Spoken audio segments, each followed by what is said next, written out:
Hello, everyone, and welcome to No Offseason presented by Mass Mutual. I'm Zena. I'm Chantel Jennings. I'm Sabreena Merchant. And I'm Ben Pickman. Great job, guys. Today on the show, as you can hear, we got the whole crew here, and we're taking you through your listener questions. All the things that you want to know about how to build your bracket, what players are going to be key to the big wins, and then we'll hear Chantel's conversation with legendary coach Tara VanDerveer, where Tara will also answer some of your questions and take you behind the scenes on the tournament. Finally, we'll look ahead to the first weekend of March Madness, what matchups to keep an eye out for, and what players to watch out for. Of course, if you are new here, hit that follow button wherever you're listening so you can stay up to date with us. It's March Madness, so we got a lot of good stuff coming up. Also, check out our brand new YouTube channel where we'll be sharing all sorts of videos, including full episodes of this right here. And subscribe, because you don't want to miss a thing. Whew! Got that all the way. Now we got to talk about some non-college basketball to discuss, because there's a lot going on in the world of women's professional basketball. First up, Unrivaled just closed out. The new 3v3 league just wrapped its inaugural season. And dear listeners, I promise, we are going to do a much deeper dive into the league's first season at a later date, because right now it's March Madness, so probably after that wraps. But for now, we want to talk about what went down for the championship. Earlier this week, the Rose Basketball Club defeated Vinyl Basketball Club 62-54 to take home the title. Ben, you've been covering the league since the start. You were literally there in Miami when it all kicked off. Tell us a little bit about how the playoffs played out, including the championship game. Yeah, as you mentioned, the championship game was won by Rose Basketball Club, which is led by Chelsea Gray, who was your finals MVP. It was a really, really intense final game on Monday night. Chelsea Gray actually hit a half-court shot to give her team the lead over Vinyl at the end of the third quarter, right as time was expiring. And then into the fourth quarter, Rose never really looked back. Chelsea scored 15 points in the second half. She finished with 18 points, 8 assists, a really, really strong performance. A bit of a surprise outcome, though, overall, because all season long, Lunar Owls, which was the team that had Nafisa Collier, Skylar Diggins-Smith, Alicia Gray, among others, that was really the team to beat. They were 13-1 in the regular season, and they didn't even make it into that final game, which definitely was a big surprise. They were actually leading after 3 quarters of their semifinal game, 62-52. They were playing Vinyl, which had Ryan Howard, and they blew a late lead, which was pretty surprising because they had been the best team in the league all year. But Lunar Owls falls in the semifinal. Vinyl advances to the final, but it was for naught because, as we said, Rose, led by Chelsea Gray, emerges victorious, beating what had been, taking home the championship, despite, again, not being the best team in the regular season. But as we'll see in March, a single elimination, one game takes all format will lead to some madness. So the timing was pretty apt in that regard. Yeah, it was pretty cool to see the similarities and just how big it means to, you could play great all regular season, but it really matters when it comes down to that game. So now year one for Unrivaled is in the books. Rose BC takes home the first trophy. How are we all feeling about how it played out? Sabreena? I think you'd have to call it a pretty unqualified success just in terms of the amount of visibility that these WNBA players got during their offseason, the competitiveness that Unrivaled had, from day one till the very end. I mean, we started the season with, ironically, the Lunar Owls overcoming a 10-point deficit in the fourth quarter against Mist on opening night, and then that's how they fell in the playoffs. But just, the level of intensity that they brought to the games, and obviously the experience seemed to play out exactly as the players wanted it to. I will say the volume of injuries is a little concerning going forward as we look ahead to the WNBA season. You look at that title game, Marika Ogunbowale didn't play, Kalia Copper didn't play, Angel Reese didn't play, and those few of those were long-term injuries that I hope do not extend into the start of the WNBA season, but perhaps there's some, research to be done about how this format treats the players during the offseason, just that style of play in particular, because there really isn't a history to look back on as to how 3-on-3, affects availability and things like that. But in the grand scheme of things, it was super fun to have this on, during WNBA offseason. I just liked having WNBA players in my lives for that long, especially with all the social content. And, I look forward to seeing what sort of changes happen in year 2. I think, the social content, the branding, the commercialization of these players was just so fun to see in the time period where they're usually overseas and we don't get to see them and we don't know what's going on with them. I think the biggest thing too was being able to see some of these players develop their game. I mean, we saw Angel Reese take a leap in her offensive game. We saw Kate Martin take a leap. And Chantel, we are right here in the middle of this very busy period for college players that are going to the draft. They're going through their NCAA tournament, then they go to the draft, then they go straight into a WNBA season, and some of them then have to go pick up and play overseas. But now Unrivaled offers another option for them to say stateside. What do you think was like the biggest thing in terms of creating another pathway for WNBA players to get extra reps, especially for the younger players? Like, how big was this for Unrivaled to be able to provide that space? It just opens up more opportunities for every player, right? Whether that's visibility, playing time, meeting other players. I think we'll see probably some cohesion coming into this next CBA negotiation from just players from different teams being around one another and getting to know one another. But I think it also creates excitement for the players coming out of college hoops. We've seen that players like Flage and Paige Beckers are already partners with Unrivaled. So I'm sure that even as this current group graduates, moves on to the next part of their career, like it sort of feeds one another. The popularity of women's basketball just continues to grow, and a rising tide lifts all boats. But can we just say the biggest thing that you guys haven't mentioned is the financials? Like, hello, Angel Reese, Yeah. a young player coming to the WNBA. She made $50,000 because her team won the championship. She wasn't even in the building. Like, that's more than 2/3 of her rookie salary. Players on average made around $220,000. They got equity in the league. Like, when we talk about one of the significant, pieces of the legacies of this league, of this first season, it will be a financial stronghold, a piece of the negotiation that, like, look at what Unrivaled players are getting. Look at what they're, already receiving in this startup, like what sponsors are behind them. That's going to set the stage, as you mentioned, Chantel, for the CBA negotiation. And for young players who are making $75,000 in the WNBA, like, they made a pretty big chunk of change participating in this 10-week league. Well, and Ben, how much did Nafisa Collier make for winning the one-on-one tournament? So a lot, like, what was it, 100,000, maybe more? Yeah, that's almost half of her WNBA salary for one-on-one tournament. It was just, the financials were incredible. Exactly. Yeah, within everything else. Unrivaled, exactly. And, remind me, did Juju Watkins invest in Unrivaled as well? Yeah, we should say she is an actual investor in Unrivaled, different than Flage and Paige Beckers, who are partners and have this NIL deal. Like, Juju has her money in, and, it sets the stage for her to participate in future years. But yeah, slightly different.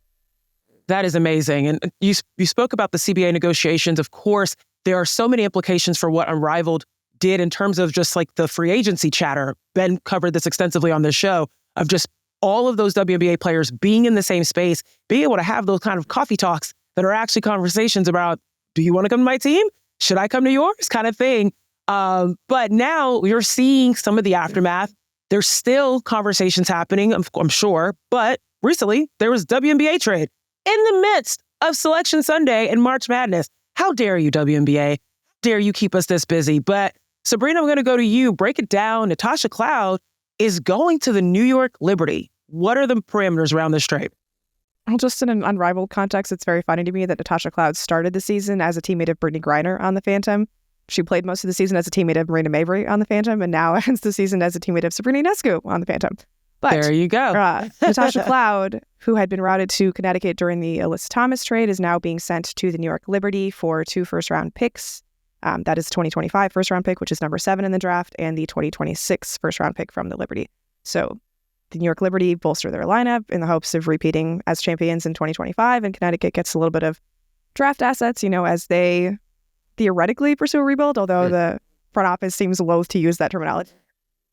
Right. And it's interesting because this is one year in which fans are probably looking around their teams and being like, how the hell did we end up here?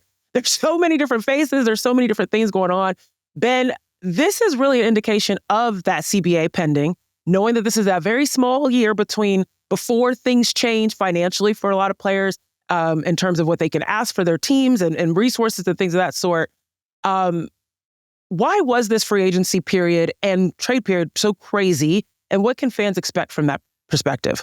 Yeah, really, this free agency period sets the stage for next year, when pretty much all the veteran players, experienced players in the WNBA are free agents, Natasha Cloud being one of them. And so you have a lot of front offices who are kind of operating in this period of uncertainty, not knowing exactly what the CBA is going to look like, what the salary cap is going to look like, what the expansion draft rules are going to look like with 2 new teams coming in 2026. So, a lot of teams were maneuvering a little bit differently this offseason, and New York being one of them where they see themselves as having a championship window. Obviously, that makes sense, having won last year's championship. And so they part with 2 draft assets that, they certainly seem to value. And now it looks like they're continuing to push their chips into the middle of the table. They recognize that other teams around them got better and, might be worth trading these 2 picks, even if it's good young players on cheap contracts for a player who can help them win now. I should also say, we don't know the severity of Betnijah Laney-Hamilton's injury. She was a relief player at Unrivaled, and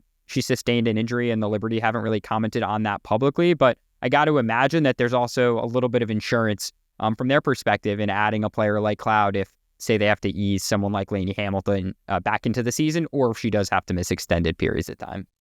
Absolutely, including that on-ball defense. I mean, that was what Betnijah Laney-Hamilton brought for the New York Liberty.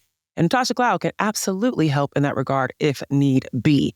All right, well, it is time to switch gears because we're not going to let the pros try to take attention away from the amateurs, okay? It is still March Madness. We got some listener questions from you guys, and we're going to get into them now. First of all, thank you to all of you who reached out. We got some great ones, so let's just dive right on in. All of us are going to answer a question from @FreeTheNisa, who reached out to ask, who is going to be the biggest surprise of the tournament? And I'm going to go first, and I'm going to cheat a little bit, but I'm still going to say the state of North Carolina. I think that NC State, Duke, and Carolina are just going to show up big time in this tournament. And it's been a while, folks, since the ACC, particularly the heart of the ACC. You can add Wake Forest in there, but for the sake of this conversation, let's just take them out. But the heart of the ACC, the RDU, the Triangle area has been basketball country for years. When I was growing up, that was where you wanted to go to play legitimate basketball and compete against the UConns, the Stanfords, et cetera. And so I'm excited. I think this year, those 3 teams are really going to surprise a lot of folks and find a way deep into the tournament. And if you're on our tournament bracket challenge, you will see exactly where I think they'll end up, which you should be signing up for, by the way. All right, let's keep it going. Chantel, who is going to be the biggest surprise of the tournament? So my surprise is caveated a little bit by some player health and availability issues. But I think if Ayoka Lee plays for Kansas State, they could be a team that, at a 5 is really underseeded. You have a 6'6", 6'7" center, and Ayoka Lee has not played that much this season. In the game she has played fewer than 20 minutes. But I think there's a benefit here where if she's on the floor, Jalen Glenn and Serena Sundell, the 3 of those players together have been on campus together since at least 2021. So there's an established chemistry there. So it's not like you're working in a brand new player who's only played 20 games with, the other 2 most important players on the floor. We've talked about the importance of guard play in the NCAA tournament. Serena Sundell leads all power conference guards with more than 7 assists a game, which is pretty darn good. So you've got some 3-point shooters stretching the floor. You have Ayoka Lee in the middle holding things down. And when you look at their path moving forward, it would possibly go through USC, who the last time USC saw a 6'6", 6'7" center didn't go their way. Potentially an Elite 8 game if they win that against UConn. UConn has a 6'5" center in Jana El-Alfi, who's had one hell of a game against South Carolina this season. But other than that, I think the money there would be toward Ayoka Lee. So again, if she doesn't play, that's all moot. But if she does play heavy minutes, I think Kansas State could be a team that really surprises some people. Sabreena? Okay. Yeah, I'm a little disappointed that Zena left out UNC Greensboro and High Point in that North Carolina discussion, but, we'll get back to that. My bad. That's fair. I will say that my surprise is kind of a cheat. I don't think we're going to get a lot of surprises. I kind of think the number 1 and 2 seeds are really, really good, and I'm just expecting a lot of chalk in this particular field. Surprise is going to be that parity that we've been talking about all year is not existent. There you go, Sabreena. I love that. Ben, what about you? Well, first, I'm just not surprised that Sabreena is voting for no fun as it relates to her selection. Truly a Debbie Downer. I like seeing good teams play against one another, sue me. Hey, that's fair. That's fair. Obviously. But I guess in terms of surprises, I'm going to pick a school that I don't think we've mentioned one time in all of our podcast episodes, and maybe not even in writing, and that's the West Virginia Mountaineers. I think they could legitimately end up in the Elite 8. And that would surprise a lot of people considering how little we have talked about them on this show. West Virginia will play an 11 seed in the first round. They then would probably play UNC. In the second round, they would then, potentially play Duke or Vandy or Oregon. But the Mountaineers are 9th in net rating. They're 2nd in defensive rating. They're 2nd in points off turnovers. They are basically all seniors and juniors in their core rotation. JJ Quinterly, their star guard, has had the best year of her career. They play a style of basketball that frustrates a lot of opponents by playing press the whole game. If you think back to last year in the NCAA tournament, West Virginia was kind of one of these trendy, what if it happens upset picks. They played Iowa at Iowa, and it was only a 2-point game at halftime, and then they played the fourth quarter even. It was really that third quarter when the Hawkeyes, which still had Caitlin Clark then, by the way, pulled away. So West Virginia is a really, really tough out, and I actually think this is kind of a good draw. I'm not saying they're going to go to a Final Four, but if we're looking at, below the 4-5 level, who could go on a run, I have the Mountaineers circled as a team who could end up, Sweet 16 or Elite 8 here. Okay, interesting. The offense for West Virginia has been a question all year, but you're feeling pretty confident about that, Ben. Yeah, it's not as bad as some people think. Again, I like that points off turnovers. Ben. If they can create not turnovers, as bad as some people say. Look, if they can create turnovers, I like their chances overall. That is really the difference. Their offense is better than what it was last year, and it is still a top 40 offense overall. So again, there you go. This is a pretty good team. A note to listeners: please don't leave a comment on our podcast that says it's not as bad as some people say. That's what people say about this podcast, right? Not as bad as some people say. And Instagram user Freethanisa also wants to know, can Paige Bueckers and UConn make it back to the title game? And if so, what is the sauce to do so?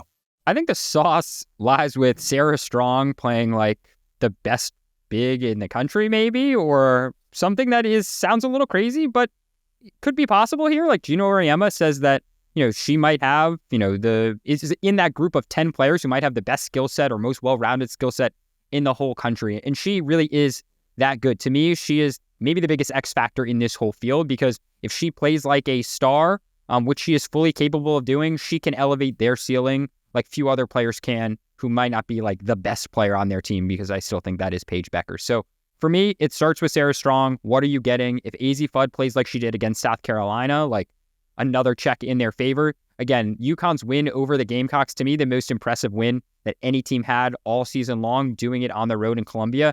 If they can replicate what they did in that game, there is no reason why this Huskies team can't become champions for the first time since 2016. Yeah, Ben, I totally agree with you in terms of AZ Fudd playing like she did at South Carolina. If she can hit 6 threes a game for the Huskies, I think Gino Auriemma would be pretty happy with that performance for them. But I think it comes down to 3-point shooting. Sarah Strong's a great stretch 4. She can knock down the 3. She can play and bang inside a little bit, but they've got some centers on their path to the Final Four that could be pretty challenging. Reagan Beers with Oklahoma, as I said earlier, Ayoka Lee potentially with Kansas State, Kiki Iriafen with USC.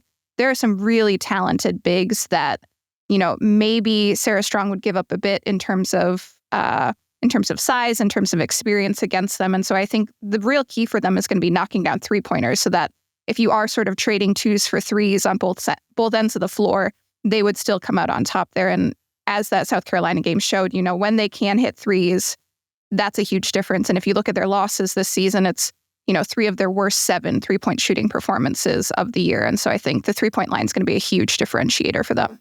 I'm on the same page with you, Chantel, especially when it comes to the size. If you can shoot 3s and use your Sarah Strong, you could pull out the size and allow driving lanes for your guards to get inside.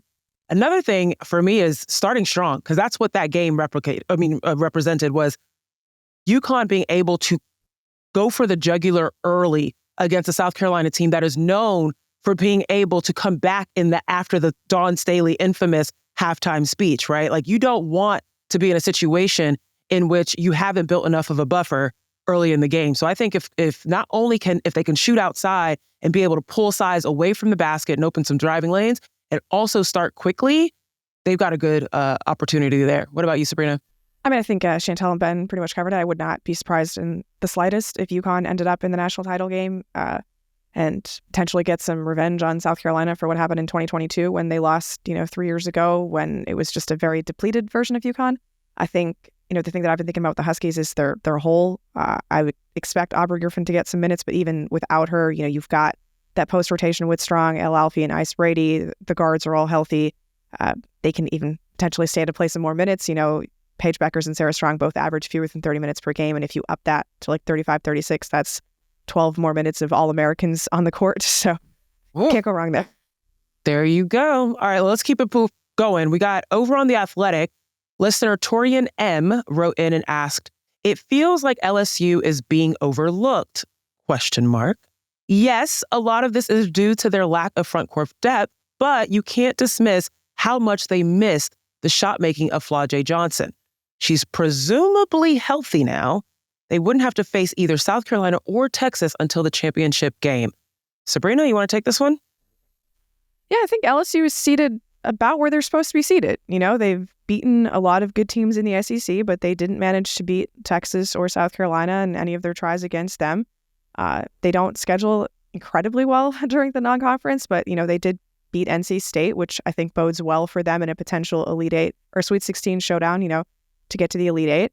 But, their 3 seed for them to get to the Elite Eight is about the right outcome, And I just look at this team, and their best player is a 6'1" Anissa Moore, and I think she's pretty charitably listed at 6'1", honestly. So do I expect her to get past Lauren Betts? No, not really.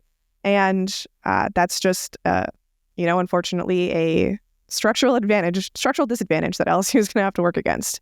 So I like Flau'jae Johnson a lot. I like Michaela Williams a lot, but we're talking about a lineup where their starting point guard, Cheyenne Day-Wilson, shoots 27% from the field. Like, that's tough. That's really tough to overcome. And their guard play just has not been good enough to complement what their stars have given them this season. Have we heard anything about the injury? I know we saw Selection Sunday. Some of you may have noticed that there were some boots out on players, including Flau'jae Johnson and Anissa Moore. But anything out there in terms of expecting that she'll be able to play? Flau'jae Johnson? Well, Flau'jae was ruled out of the SEC tournament even prior to the end of the regular season, so I think this was extremely precautionary on behalf of LSU. I would expect her to be available during the tournament. There hasn't been any news that there has been a setback of any sort. But, I think LSU could probably stand to rest her during round 1 if they wanted to save her for the second game of the weekend. But if she's not back then, I think that would be a major shock. Kim Mulkey did say in that post-selection show that she expects both of them to play and that the boots were precautionary. I think she said something along the lines of I don't know why they still have them in the boots. And it's well, Kim, you could ask your health and strength and conditioning staff that question yourself. Ask them, frankly. Or just ask them. Yeah, so I think we should probably expect for them to play. But like Sabreena said, wouldn't be surprised if it's light minutes in order to sort of keep legs and bodies fresh.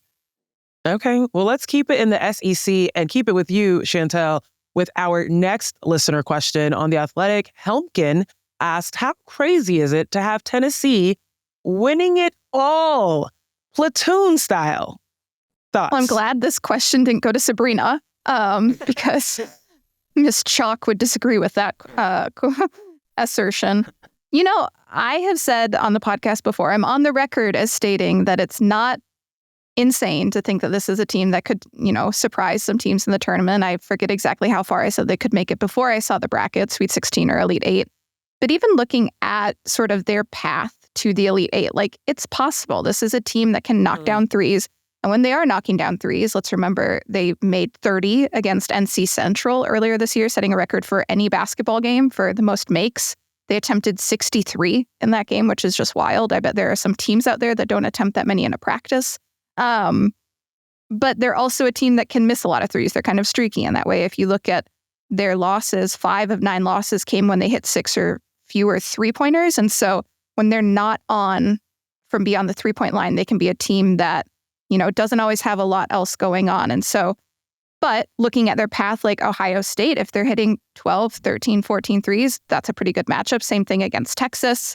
And then you get into sort of the deeper rounds, Notre Dame, TCU, that could still potentially be an interesting matchup.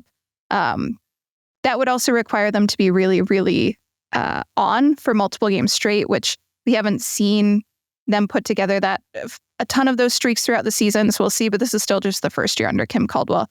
So national title game, I would say don't hedge your bets there, or don't put all your eggs in that basket maybe. But if you want to have Tennessee going a few steps further than most would say is smart. I don't think that's a terrible idea. Hey. So it is crazy, just to be clear. It is crazy to pick Tennessee to win the NCAA tournament. Let's be clear, Chantel mapped out the case, but this listener who wrote this question in, if Tennessee wins the title, we'll send you a prize. We'll comp your subscription to The Athletic. I don't know what we'll do. Like, Kim Caldwell never won an NCAA tournament game. They're not winning the national championship. Not this year, at least. And a 5 seed has never won the NCAA tournament on the women's side either. Okay, this is good context to know. All right, sorry, Helmkin. Maybe a little crazy, maybe a lot crazy. On social media, our listener Gabby asked, can Texas make a deep postseason run without a strong three-point threat? Ben, you and Mark got into this a little bit on our last show, but for folks who missed that, what are your thoughts here?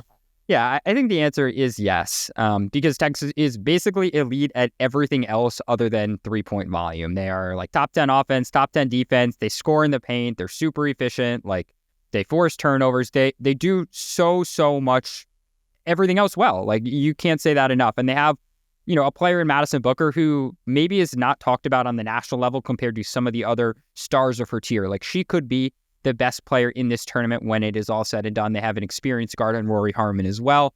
And we have actually seen in a couple cases, like Texas did shoot 24 threes against Notre Dame. Now, they lost that game in overtime, but they've shown that they're not totally unafraid, though it is like a little bit of a breaking character. They took 17 threes against James Madison, who was a very good team this year, shot 52% on those. It's not how they normally play, but I think they would say that they are capable of doing it, but they just prefer to get hyper efficient, good looks around the basket. It will be interesting if, in the Final Four, say, they play a team like South Carolina. How do they alter their game plan, knowing that South Carolina is just going to sag off of Texas and kind of dare them to shoot? But I do think Texas's defense, everything else that they do, the talent on that roster, certainly good enough to get to the Final Four, which, they're a 1 seed for a reason, 31 games won this season.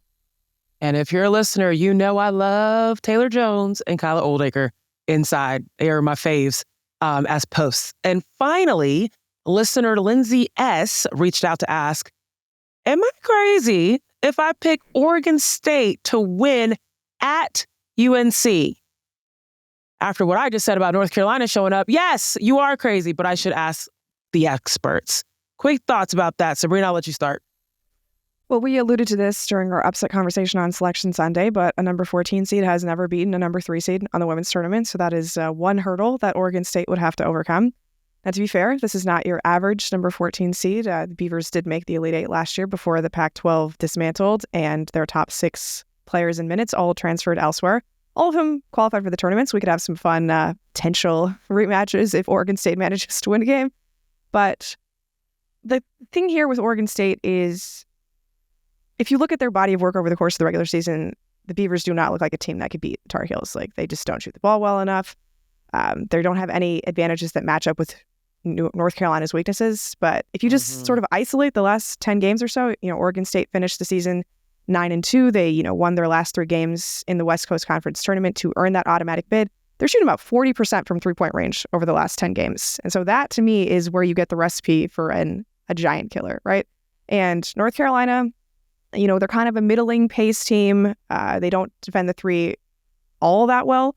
So if you're going to identify a potential for upset, to me, that's it. You need to get Aja Maroc going, Kennedy Schuler, maybe, even Kelsey Reese from distance. Like, that is what is going to happen. Just a big barrage of threes, which is interesting considering that's what we identified for Texas and Tennessee as well.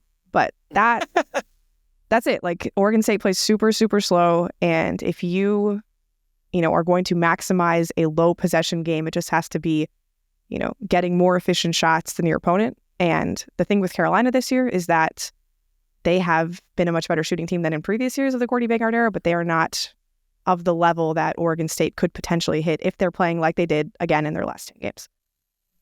Just saying, considering that we all know this Lindsay S., I think it would be very fun if Oregon was a winner here. This is the great Lindsay Schnell, our colleague, writing in, who loves the Beavers like no one else. You said Oregon instead of Oregon State there, by the way. So State. I think Lindsay S. might not appreciate it's a huge that. Slip. It's a huge slip by me. But yes, it would be great. Super exciting, because I know we would all hear from this valued regular listener about the Beavers knocking off the But- titles.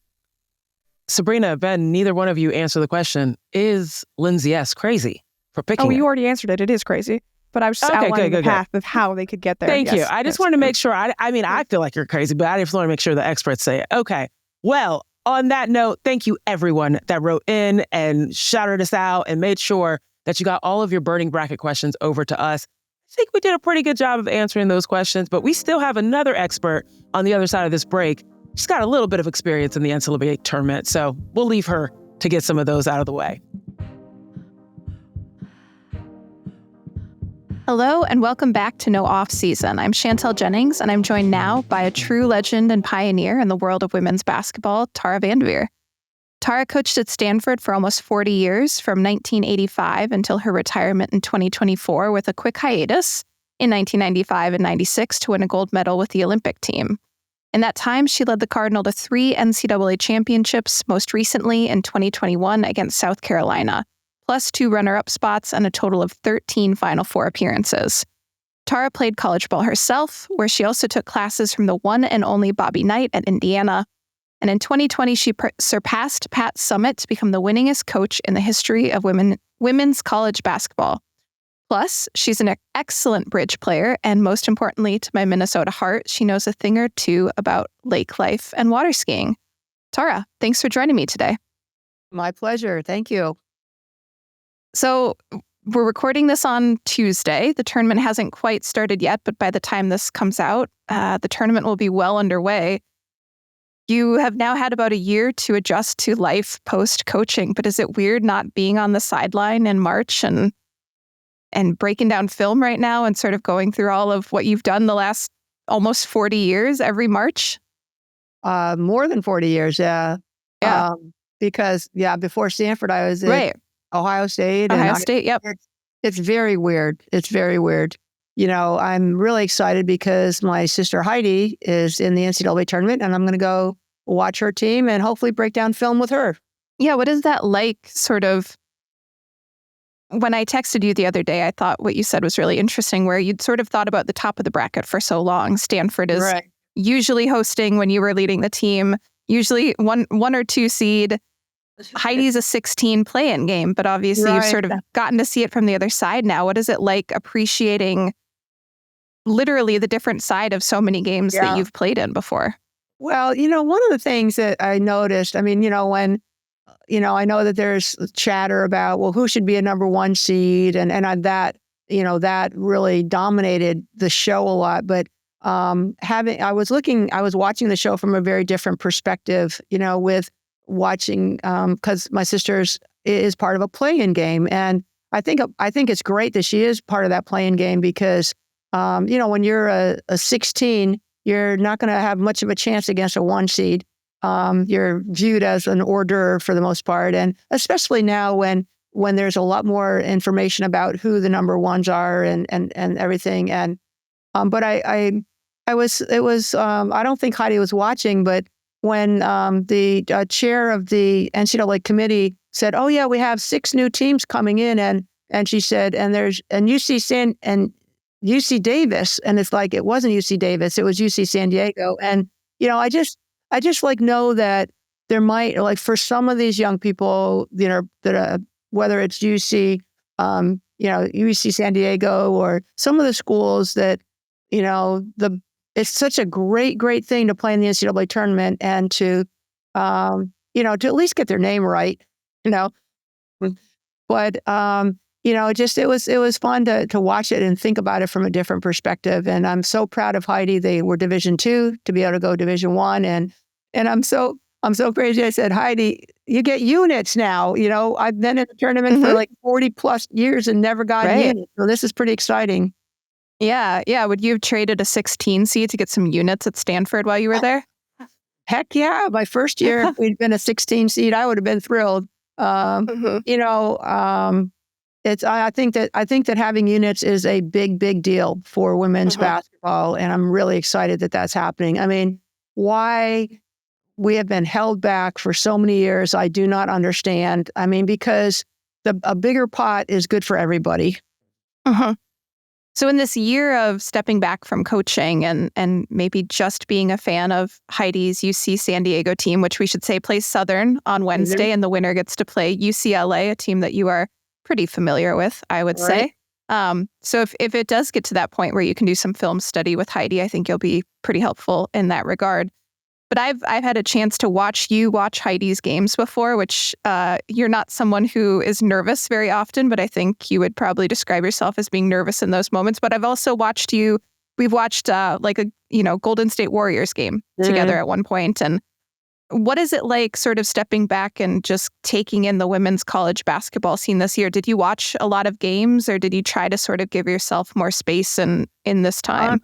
Well, I went to every Stanford game, every home Stanford game that I could, and I have to say I suffered. I mean, it was my nightmare to be stuck up in the bleachers, not being able to get down to the bench. But I'm really proud of Kate and the job that she has done. Just a fabulous coaching job, and they've got great players coming in next year. They're in the WBI, which is a new tournament.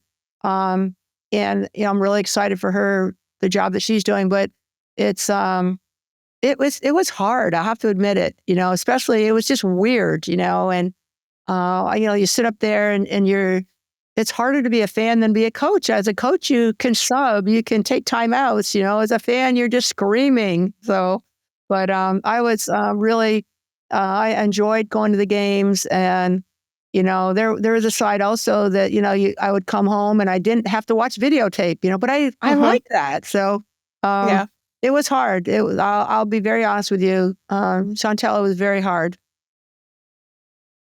Obviously, Stanford didn't make the NCAA tournament this year, but as you said, they made the postseason. Kate Pay has taken over in a challenging year, regardless of anything else, moving into the ACC, that cross-country travel that they've had, new opponents that, weren't as familiar to Pac-12 opponents.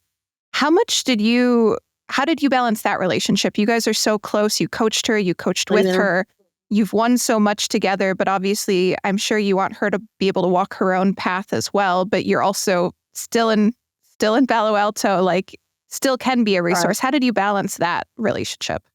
Well, I think we balanced it really well. I think Kate, number one, knows that I'm always here if she has anything she wants to talk about, or, and I rarely went to practice. I might just go through the gym occasionally. And, but I really, she is totally doing her own thing. And I think she's doing a fabulous job, and her staff is really equally fabulous. But, she knows I'm here for her, and I would, check in and, just, how are you doing? And, if she wanted to talk about anything. But, Kate, Stanford graduate of the Stanford Business School and Law School, and those degrees are going to come in handy in this day and age that we're in this chaos of college athletics right now. Yeah, speaking of that, we're going to get into some listener questions that sent things in for you, but I'm curious, speaking of this current day and age in women's college basketball, I mean, even in the not even 1 year that you've been out of it, I feel like we've had so much changes, whether that's rev share, conference realignment, units are coming to women's basketball finally, the new changes to NIL where the NCAA will have a clearinghouse to sort of vet deals, potential tournament expansion. I was talking with NCAA President Charlie Baker earlier last week, and he said, if the men's tournament expands to 72 or 76, the women's will as well. As you look towards the next 5 years of women's college basketball, what changes do you hope we see on the horizon? Well, I think I guess the number one thing is that the courts have dictated that we're going to do revenue sharing, and there probably are going to be a lot more lawsuits and a lot more chaos. But yes, I think that is going to happen, and it would be nice to have it be more transparent, so it's not like this cloak and dagger, Wild West, not knowing what's going on with, who's paying what. It would be nice to have a kind of a non-tampering rule in the same way that the pros have a non-tampering rule, or maybe there has to be, antitrust legislation nationally, which I think would be the best thing that we could get. If we could ever get, our Congress and Senate to do that, that would be great.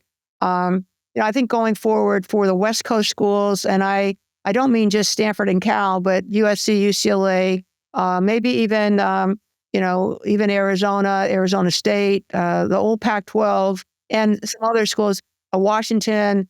We have to get back to regional competition.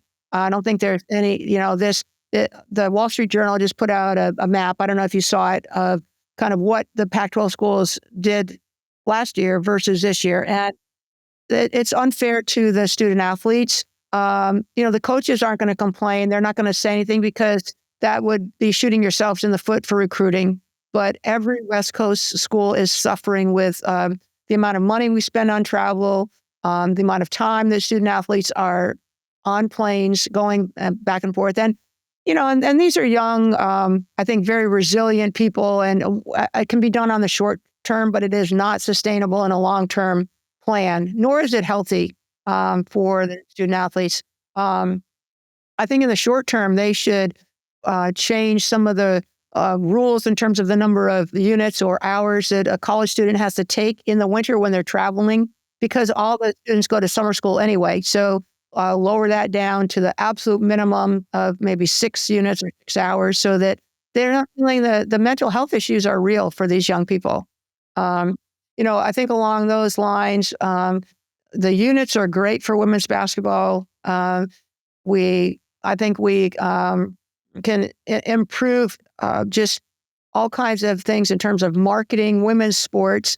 If you were to speak with, which would be fun for you to talk to, Roger Knoll, who is the one of the most famous and eminent college economists in dealing with athletics. The next 15 years, he said over the next 15 years, the biggest growth you're going to see is in women's sports in terms of revenue. And so that we get behind not just women's basketball, but volleyball, swimming, softball is a huge sport. And I think, get the pie bigger through promotion, marketing, but then it's also rewarding those athletes. So if we're talking about revenue sharing, the idea that that this huge percentage goes to football. Well, football does generate the most income right now, but that's because a lot of women's sports have never been marketed. And so I think we should be more visionary about how we divvy up the revenue sharing and how we promote both women's and Olympic sports. Why don't we jump into some listener questions right now? We asked our listeners to send in some questions for you.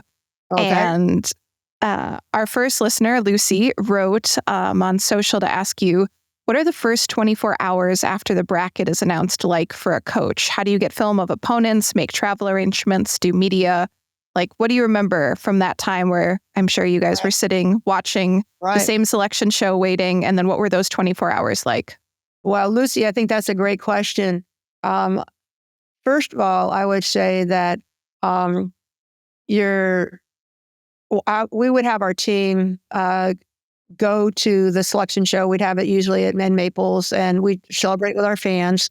And then I would go into a press conference with maybe a couple of our key players, and we'd be in there for an hour asking, being asked questions about the bracket. And basically, my answer was always the same. I'm very excited to be in the tournament, and we're excited about our opponents. And we kind of look at it, and we would take it as a mini tournament. Like we would look at if we were 1 seed, we would look at our first 2 games as a mini tournament, and we'd get ready for all 3 teams in our bracket. And I would look at, my assistant coaches would go over to our office, and they would start putting together the scouting reports. They would divide up the bracket in terms of who was taking what teams, if they'd already had those teams.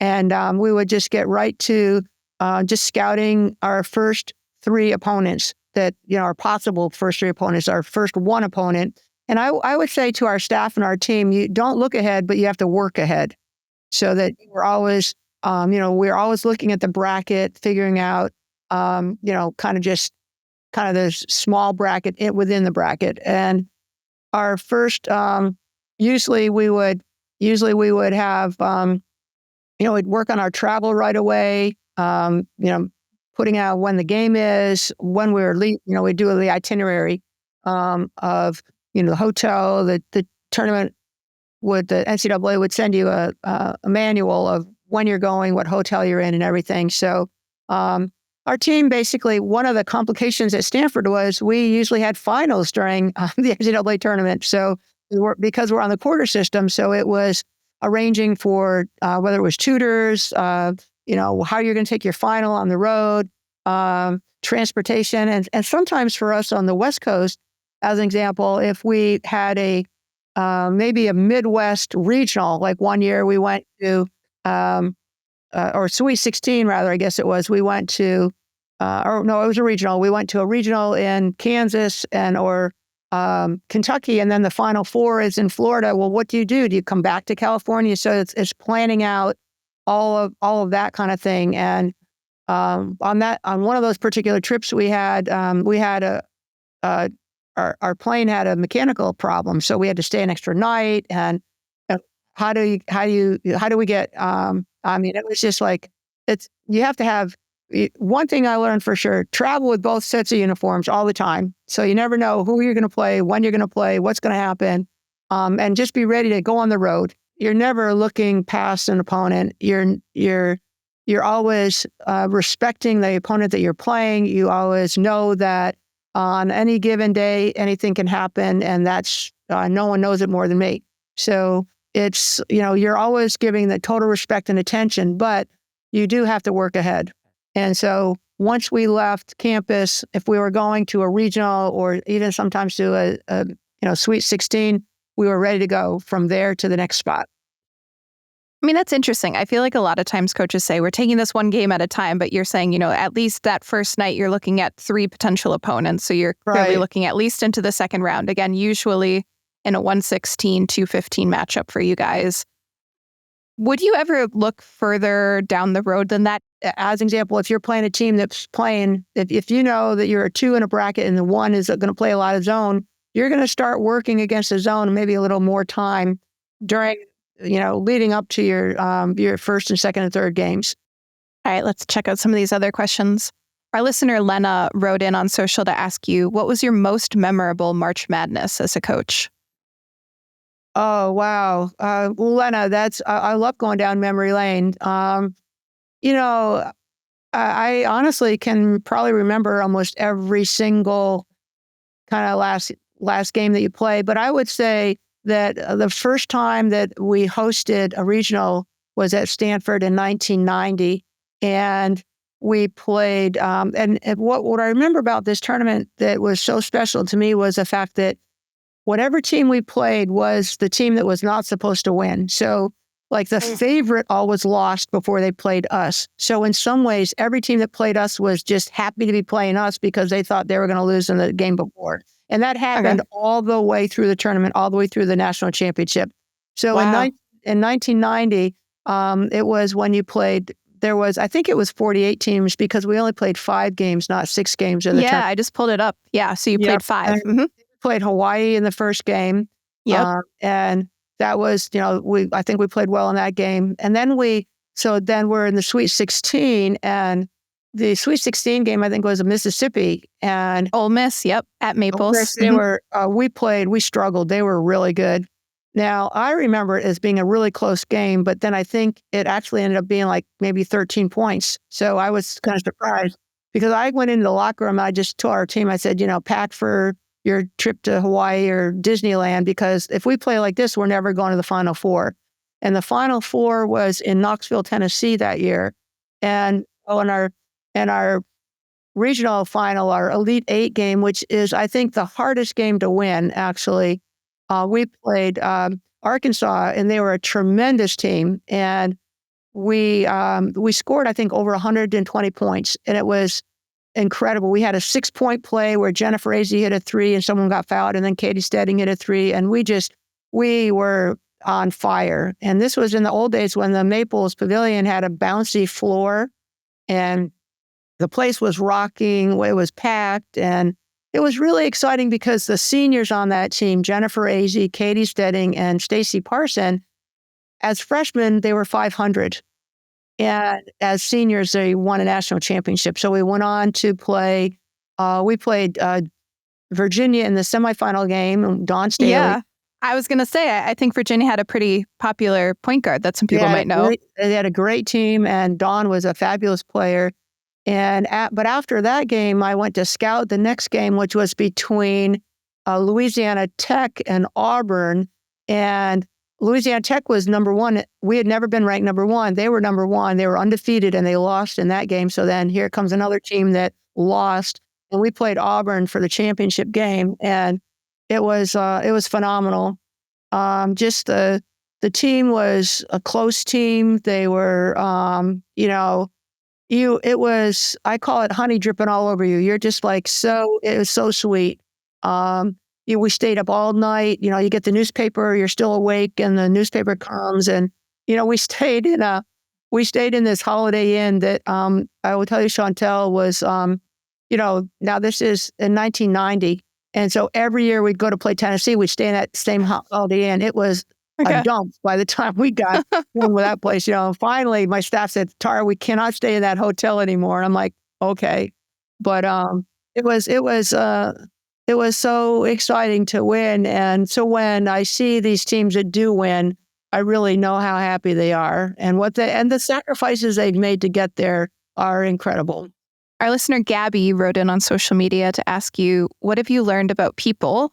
You started coaching in 1976. So since 1976, what have you learned about people in your years of coaching, and how has that influenced how you coach? Well, Gabby, great question. You're constantly learning about people. People will say to me, well, how do you keep coaching and connecting with, young people? Because things are so different now. Yes, the world is different, but people are generally the same in a lot of respects, in that, just like a lot of the things that as a mother, you probably learned from your mother. It's just like, like young people want to be seen, they want to be valued, they want to be coached, and not screamed at, but really help develop their potential and help them reach their goals. And that's what great players want. And it didn't matter if you were a great player in 1980 or 1990 or 2000 or 2020. Great players want to be coached. They want to be part of a great team. They buy into the big picture, and they want to be valued and seen. And I think that what happens now a little bit is young people grow up in a world of iPhones and iPad and NIL, and it's. But basketball is a team sport. And if you want to be really successful, you've got to give up. You've got to make sacrifices for the team. And I always have to make decisions that are best for our team, which might and sometimes not be what an individual wants. But I think the relationship has to be so strong that they go along with it. You've also evolved in some ways, though. I mean, so I'm headed to Spokane for the regionals this year. And last time I was there, you guys were cutting down some nets. Great. And you broke out the electric slide at midcourt, I remember, which was maybe something you would have done in the 80s, perhaps. Well, I don't know. I learned that from the 95 team, 95, 96. When we were with the Olympic team, wherever we went, everyone danced. And I'm not a very good dancer, but that was one dance I learned. And my teacher, I had a tutor on the Olympic team, was Carla McGee, who is a fabulous dancer. But everywhere we went, Russia, China, they always, if we were in Texas, you're doing the line dancing. And so actually, I think just doing that dance with our team just relaxed people, and but it was something that I think surprised our 2022 team, but it was fun. All right, well, Tara, I'm going to let you go, but I want to ask you, I can't let you go without asking, have you filled out a bracket? No, I have not filled out a bracket. Not? Are you going to?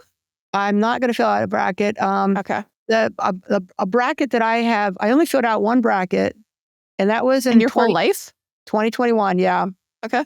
I've only filled out one bracket, and I filled it out, I think because, it was during the pandemic, and it was just, you felt so isolated that I took the bracket and I filled it out, and it just was kind of entertaining to me, and a way to keep track of what was going on because I was kind of more isolated. We were down in San Antonio, and I wanted to keep track of who I was going to see, the coaches I was going to see, in the meal room and everything, and walking down the hall, and then that I framed that bracket because that was a bracket that we won in 2021. Yeah.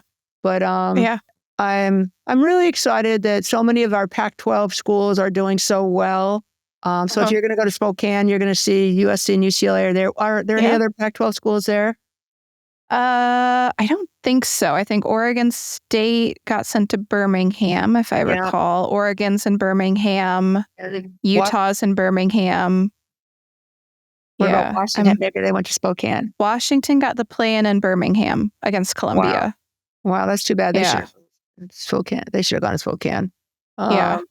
Well, I'm so proud of our Pac-12 teams and how well they're doing, and obviously the enthusiasm for women's basketball. Last year was just awesome with the NCAA tournament outdrawing the men's tournament for the first time ever, and Chantel, I did teach a class this quarter, and who came on the class? I had Lisa Bluter on as a guest, and Caitlin Clark made a surprise appearance. So it was really fun. What were they speaking on in that class, or what was the lesson plan? That class was the Caitlin Clark effect and how she really impacted the game of women's basketball and the game of basketball in general. And so it was really fun. The class went really well, and it was a great surprise. Awesome. Well, Tara, thanks so much for your time today, and we'll see how Wednesday shakes out for UC San Diego and Heidi. All right, go Tritons. All right, thank you, Chantel. Okay, so we're recording this show before the first 4 games have been played. Remember the first 4? The last 8 teams that are going to play to determine the final 4 games or final 4 teams that are going to be in the round of 64. Yes, first 4, actually 8 teams. Final 4, just 4 teams. Don't get those two confused. But anyways, you guys in the future know more than we do, because as of the day that this show is dropping on Friday, today is the official start of the tournament with the 64 teams. So with that in mind, we want to prepare you for the weekend and the start of the tournament. We want to talk about some of the games and players that you guys should be catching up on and watching out for. So Sabreena, I'm going to throw it to you. Who are you paying attention to this first round this weekend? I love these middle-seeded games today, like the Richmond-Georgia Tech game is really fun, and not just because it's in Los Angeles, and I'm very excited to go to that one. But, Indiana-Utah, another 8-9 game I really like. Just all 4 of these teams are hyper-efficient offensive teams that just move the ball really well, get a lot of assists, shoot the 3 well. So those 2 8-9 games, I think, are going to be super competitive. Ultimately inconsequential if you hear back my earlier take about the 1 seeds advancing far. But I am really interested to see what Indiana, Utah, and Richmond and Georgia Tech look like. Yeah, I think the 8-9 seeds in general in all the tournaments always feel the most competitive because they're the best evenly matched. But interestingly enough, usually for different reasons. In both cases, with Richmond and Georgia Tech, I had to go and do some legitimate research on who could edge out one team over the other. Is it going to be the free throws? Usually, Chantel, Ben, they put me on game. Is it guard play? Is it free throws? I'm trying to figure it out. But all 4 of those teams that you just mentioned, very, very closely matched. So yes, very excited to see what those 2 or those games play out like. Chantel, I'm going to turn it to you. Any games you're looking out for? I'm surprised we haven't gotten to this league yet, but your league, the Ivy League, since we've already brought up your state. You're welcome. Thank you. I have my eyes on Michigan State, Harvard. I think this is an interesting game for many reasons. Harmony Turner's been fantastic for Harvard, especially of late in the Ivy League tournament. But I think this is also for fans of the Big Ten, a good game to watch. Carrie Moore, the coach at Harvard, is a name that I've heard brought up for the Wisconsin job.